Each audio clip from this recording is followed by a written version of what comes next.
गांव के मेरे परम आदरणीय बुजुर्गों, नौजवान साथियों, दोस्तों, मित्रों, प्रेस के मेरे आदरणीय बंधुओं और मातृ शक्ति के रूप में विराजमान माताओं, बहनों, प्यारे बच्चों और कार्यकर्ता बंधुओं, सबसे पहले तो मैं हमारे विधानसभा क्षेत्र में मलखेड़ा गांव की इस धरा पर पधारने पर हमारे बड़े भाई आदरणीय कुलदीप बिश्नोई जी का मैं बहुत बहुत अभिनंदन करता हूं, बहुत बहुत हार्दिक स्वागत करता हूं। और इनके साथ साथ सुखविंदर मांडी जी का, रणवीर परिहार जी का, हमारे आदरणीय देवेंद्र मोदी का, उनका भी बहुत बहुत हार्दिक अभिनंदन और स्वागत करता हूं। साथियों,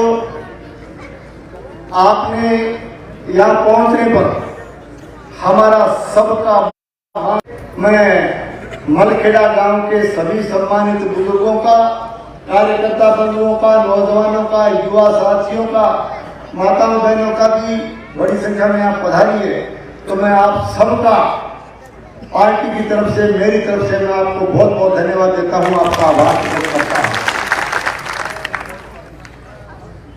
आने वाली 25 तारीख को राजस्थान की सबसे बड़ी पंचायत में, राजस्थान की विधानसभा में आपको अपना नुमाइंदा चुनकर भेजना है और एक तरह से 16वीं विधानसभा के लिए और बनने वाली सरकार के लिए आप अपना मतदान करने जा रहे हैं।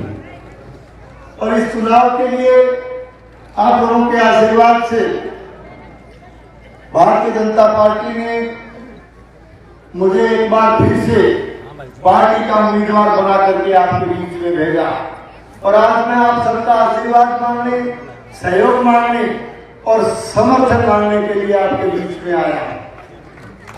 साथियों, ठीक 5 साल पहले किस तरह के नारे दिए गए, किस तरह के चुनावी घोषणाएं की गई और एक तरह से 2 बड़े नारे देकर के कि हमें राज नहीं आवाज चाहिए और प्रधानमंत्री फसल बीमा योजना के नाम पर लोगों को भ्रमित करके या लाल झंडे वाले ने सत्ता हासिल करने का काम किया।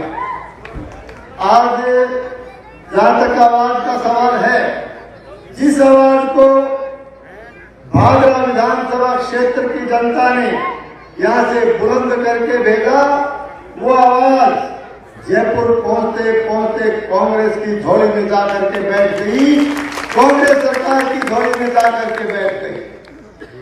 आवाज की बात करते हैं, निश्चित तौर से इनको आवाज की जरूरत नहीं थी, इनको राज चाहिए था और राज के लिए इन्होंने कांग्रेस पार्टी का से हाथ मिला लिया, कांग्रेस को समर्थन देकर के कांग्रेस की सरकार बचाने में मदद की। मैं पूछना चाहता हूं कि राजस्थान में कांग्रेस पार्टी के नेताओं ने पिछले चुनाव में 2 बड़े नारे दिए थे। राजस्थान के किसान के लिए कहा गया कि सरकार बनने के बाद 10 दिन के भीतर भीतर राजस्थान के किसान का संपूर्ण कर्जा माफ करेंगे और शिक्षित बेरोजगार नौजवानों को बेरोजगारी भत्ता देने का काम ये सरकार करेगी। अब हालांकि इस सरकार को बचाने में यहाँ के इस लाल झंडे वाले प्रतिनिधि ने आगे बढ़ करके हाथ बढ़ाया है। मैं पूछना चाहता हूँ, आप सरकार को समर्थन दे रहे हो, आपने सरकार बचाने का काम किया है, तो आज जहां तक नौजवानों का सवाल है, शिक्षित बेरोजगारों का सवाल है, लगातार राजस्थान की इस सरकार के दौरान लगातार पेपर आउट हुए, लगातार पेपर बेचने का काम किया गया, लगातार परीक्षाएं होती गई और एक तरह से राजस्थान का युवा वर्ग, राजस्थान का शिक्षित बेरोजगार नौजवान जो है लगातार उनके हितों के साथ कुठाराघात होता गया। और राजस्थान प्रदेश में जब इस आवाज को उठाने के लिए प्रतिपक्ष ने जब विधानसभा में इस मांग को रखा और ये मांग की कि इस पेपर लीक प्रकरण की जांच सीबीआई से होनी चाहिए, तो उस समय सबसे पहले खड़ा होकर के किसी ने विरोध किया, तो लाल झंडे वाले इस प्रतिनिधि ने किया और यह कह के विरोध किया कि सीबीआई जांच की कोई आवश्यकता नहीं।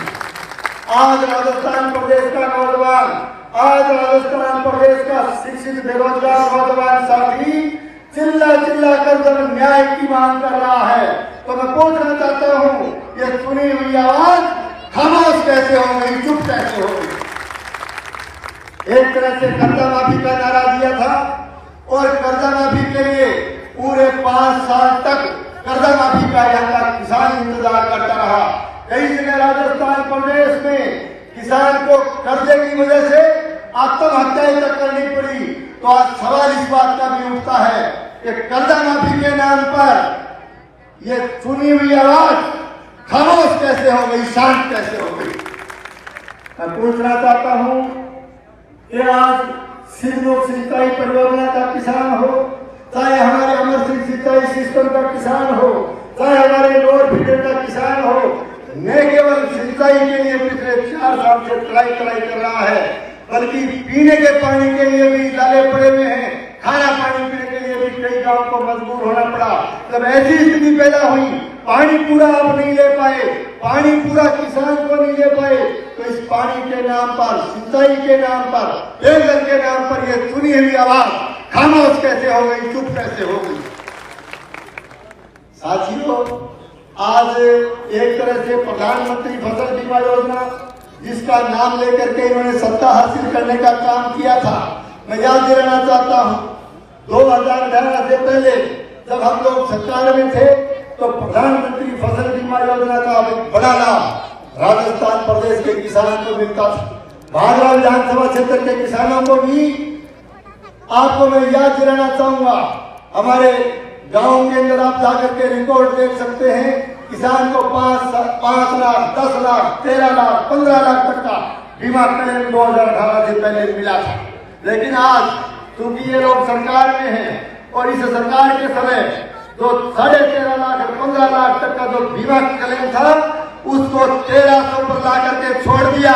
तो ये आवाज खामोश कैसे हो गई, किसान के नाम पर खामोश कैसे हो गई, ये बड़ा सवाल है। आज चारों तरफ किस तरह का माहौल है? आज पूरे इस क्षेत्र के अंदर आज एक तरह से चिट्टे जैसे मादक पदार्थ की तस्करी इस पूरे सीमावर्ती इलाके में हो रही है। और कभी आचार संहिता लगने के बाद में आपने रिकॉर्ड देखा होगा, आपने आचार संहिता लगने के बाद के हालात देखे होंगे। कभी चंदन के तस्कर पकड़े जाते हैं, कभी नकली डीजल बनाने के तस्कर पकड़े जाते हैं, कभी मेडिकेटेड नशे के तस्कर पकड़े जाते हैं, कभी हथियारों के तस्कर पकड़े जाते हैं, कभी लकड़ियों के तस्कर पकड़े जाते हैं, कभी दारू के तस्कर पकड़े जाते हैं। एक तरह से यहाँ तस्करी का साम्राज्य भादरा विधानसभा क्षेत्र में पैदा कर दिया गया। तभी आवाज खामोश कैसे हुई, ये भी बड़ा सवाल। आवाज की बात करते हैं, अनुसूचित जाति के भाइयों के साथ इस पूरे विधानसभा क्षेत्र में किस तरह का व्यवहार इस शासन के दौरान हुआ। चाहे आप बरवाड़ी गांव की घटना को ले लीजिए, बरवाड़ी गांव में अनुसूचित जाति के गरीब व्यक्ति का चयनित परिवार का मकान जो है इनके राज के इशारे पर केवल एक लाल झंडे वाले को खुश करने के लिए उसके आशियाने के उजाड़ने का काम किया गया। पुलिस प्रशासन को ले जाकर के जोर जबरदस्ती उसके मकान को तोड़ने का काम किया गया, उन पर झूठे मुकदमे बनाने का काम किया गया। और इससे भी आगे बढ़ करके आपने देखा होगा मुंसरी गांव में किस तरह से केवल एक कॉमरेड को खुश करने के लिए अनुसूचित जाति के वहां जो है अनुसूचित जाति के लोगों के खड़ी फसल को, नरमे की फसल को जो है तबाह करके रातों रात वहां रास्ता मंजूर करवाया गया, एसडीएम पर दबाव बनाया गया और उसकी खड़ी फसल को तबाह करके वहां से जबरन रास्ता निकालने का काम किया। और जब उन्होंने अपनी आवाज उठाई तो रातों रात ले जाकर के थाने में बंद कर दिया गया, उन पर मुकदमे बनाने का काम किया गया। ऐसी स्थिति यहाँ आकर के भी नहीं रुकी। आपने देखा होगा मेरिया गांव में भी अनुसूचित जाति के मेघवाल परिवारों के गरीब व्यक्तियों के आशियाने को 3-4 घरों को तोड़ करके निश्चित तौर से जुल्म और जाति करने का काम किया गया, उन पर भी मुकदमे बनाए गए। तो एक तरह से ये हालात अनुसूचित जाति के लोगों के साथ हुई है। मैं इससे भी आगे बढ़ करके कहना चाहता हूँ, खुद मलखेड़ा गांव में आप साक्षी हो, आप इस बात को जानते हो यहाँ की गरीब व्यक्तियों के साथ किस तरह का व्यवहार इनके शासन के दौरान किया गया। आपने देखा होगा कि यहाँ के गरीब व्यक्ति अनुसूचित जाति के हमारे भाई केवल न्याय मांग रहे थे और शांतिपूर्ण तरीके से लोकतांत्रिक ढंग से यहाँ धरना दे रहे थे, अपनी मांग को लेकर धरना दे रहे थे, तो उनकी सुनवाई करने की बजाय उनको रातों रात पुलिस का जबरन जोर बना करके, पुलिस का भय दिखा करके और पुलिस के द्वारा उनको यहाँ से उठा करके पुलिस ले गई, करीब सैकड़ों लोगों को ले गई और रात भर उनके साथ मारपीट की गई। उसका सीधा वीडियो प्रसारण करके, लाइव वीडियो दिखा करके यहाँ के एमएलए को खुश करने का प्रयास यहाँ की पुलिस करती रही। इससे ज्यादा जान की कोई हो नहीं सकती, इससे ज्यादा शर्म की बात कोई हो नहीं सकती। और उन पर झूठे मुकदमे लगाने का काम सैकड़ों लोगों पर, मरखेड़ा गांव में अनुसूचित जाति के लोगों पर सैकड़ों लोगों पर झूठे मुकदमे लगाने का काम किया गया। तो इतना बड़ा अन्याय हमारे इस इलाके में अनुसूचित जाति के लोगों के साथ हुआ, तब ये आवाज खामोश कैसे हो गई, ये बड़ा सवाल है। साथियों, किस तरह के हालात इन लोगों ने पैदा किए हैं, किस तरह का वातावरण इन लोगों ने बनाया। हम अभी मेरे से पहले भाई जयदीप टूडी जी बता रहे थे कि साफ सुथरी राजनीति इस भादरा विधानसभा क्षेत्र की हुआ करती थी।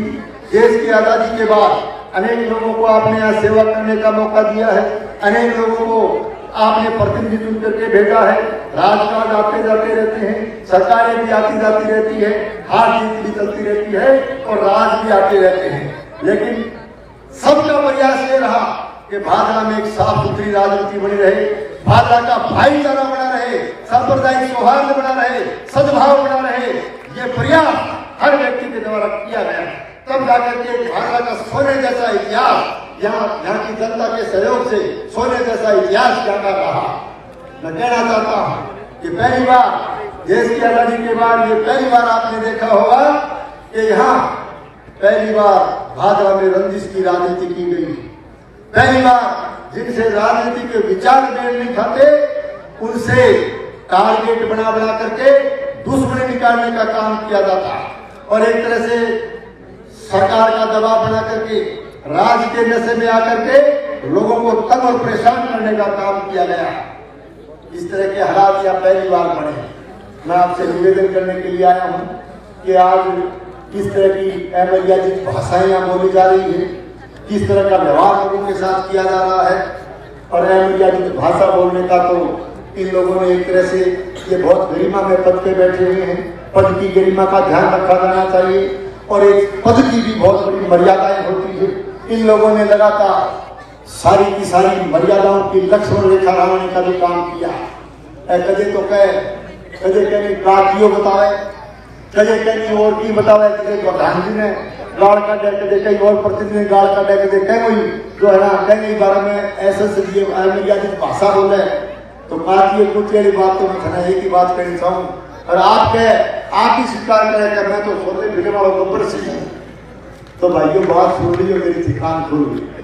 सोने वाला गब्बर सिंह तो है, मान ली बात और एक काम कर लियो कि वोट को दोस्तों मार दो 25 तारीख। सोने फिल्म जकड़ी है, जकड़ी है सोने फिल्म में गब्बर सिंह भी याद हो और गब्बर सिंह को याद कर करे हो, कलाकार को नाम के हो संजीव कुमार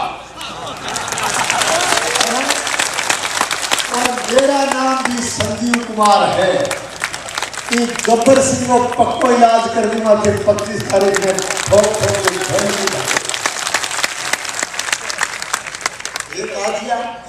किसी को कुछ बोलता है कहता है गब्बर सिंह थे वो कंटो काट दो फिर मैं थाना बताऊंगा। आज किस तरह की भाषाएं बोलते हैं, भाषा पर तो लगा कर सिखाओ बोलते रहो। कम से कम बोल रहा है जिसको तो प्रधान जी बात नहीं बोल रहा की बट ठीक तो समझा दो कि भाषा तो ठीक बोले यार। इस तरह के हालात इन लोगों ने पैदा किए।